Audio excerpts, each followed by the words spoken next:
మా కస్టమర్లకు శ్రేయోభిలాషులకు శ్రీ విశ్వవసునామ సంవత్సర ఉగాది శుభాకాంక్షలు. ఇట్లు central bank of India zonal office Hyderabad.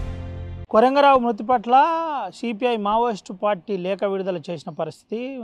రాష్ట్ర కమిటీ అధికార ప్రతినిధి జగన్ పేరుతో లేఖ విడుదల చేశారు. లేఖ విడుదల చేసి పలు ప్రధాన అంశాలు ఆ లేఖలో చెప్పిన పరిస్థితి కనబడింది. అయితే కొరంగరావు పార్టీకి సుదీర్ఘకాలంగా సేవలు అందించాడని, దీంతోపాటు పలు ఉద్యమాల్లో పాల్గొన్నాడని ఆ లేఖలో చెప్పిన పరిస్థితి.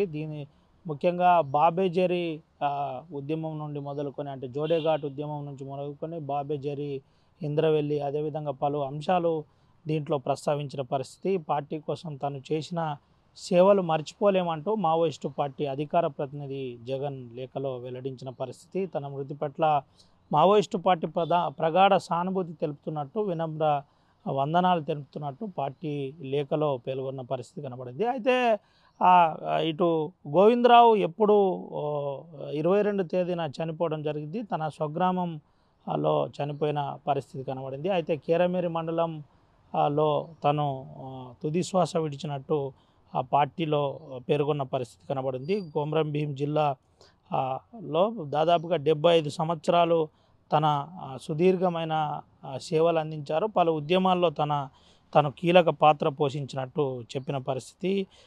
కొమరం భీం ఆశయ సాధనగా, అంటే 2006 170 చట్టం కావచ్చు, అదేవిధంగా పీసా చట్టాలు కావచ్చు, ఇలా పలు చట్టాల నుంచి 1980 నుండి ఆ ప్రాంతంలో మావోయిస్టు పార్టీకి ఎనలేని సేవ చేస్తున్నట్టు దీంట్లో చెప్పిన పరిస్థితి కనబడింది.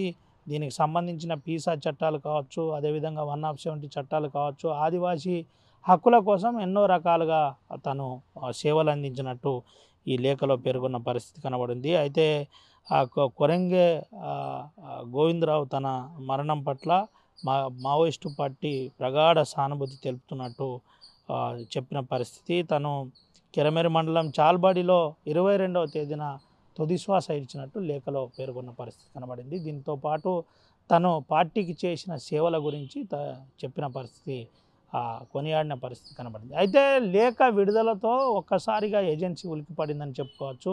మావోయిస్టు పార్టీ అధికార ప్రతినిధి జగన్ లేఖ విడుదల కావడంతో ఒక్కసారిగా ఏజెన్సీ అంతా ఉలికిపడింది. అధికారులు కూడా ఒక్కసారి ఆరా తీస్తున్న పరిస్థితి. అసలు వాళ్ళ లేఖ ఎట్లా రిలీజ్ అయింది, లేఖ నిజమేనా, లేఖలో ఏం పేర్కొన్నారు, ఎప్పుడెప్పుడు ఏమేమి జరిగిందనే అంశంలో పేర్కొన్న అంశాలు నిజమేనా అంటూ కొంత ఎంక్వైరీ చేస్తున్న పరిస్థితి కనబడుతుంది. దీంతోపాటు గట్టి నిఘా ఏర్పాటు చేశారు. ఎక్కడ ఎటువంటి అవాంఛనీయ సంఘటనలు జరగకుండా కదలికలు ఎప్పటికప్పుడు పరిశీలిస్తున్న పరిస్థితి కనబడుతుంది. అయితే బాబేజరీ, అంటే కొమరం భీం పోరాటం చేసిన 9 గ్రామాల్లో ఈ గోవిందరావు గ్రామం ఒకటని చెప్పుకోవచ్చు. ఇదంతా కూడా ఎఫెక్టెడ్ గతంలో ప్రాంతం. అప్పటి నుంచి ఇప్పటి వరకు మావోయిస్టు పార్టీకి తను సానుభూతిపరునిగా తను చేసిన సేవలు మరవలేమని పార్టీలో అటు మావోయిస్టు పార్టీ అయితే లేఖ విడుదల చేసిన పరిస్థితి. లేఖ విడుదలతో ఒక్కసారిగా ఏజెన్సీ ఉలికి పడిందని చెప్పుకోవచ్చు. వాట్ స్టూడియో మరిన్ని వీడియోస్ కోసం ఛానల్ ని సబ్స్క్రైబ్ చేయండి. లేటెస్ట్ అప్డేట్స్ కోసం వాట్సాప్ ఛానల్ ని ఫాలో అవ్వండి. ఆ లింక్ డిస్క్రిప్షన్ లో ఉంది.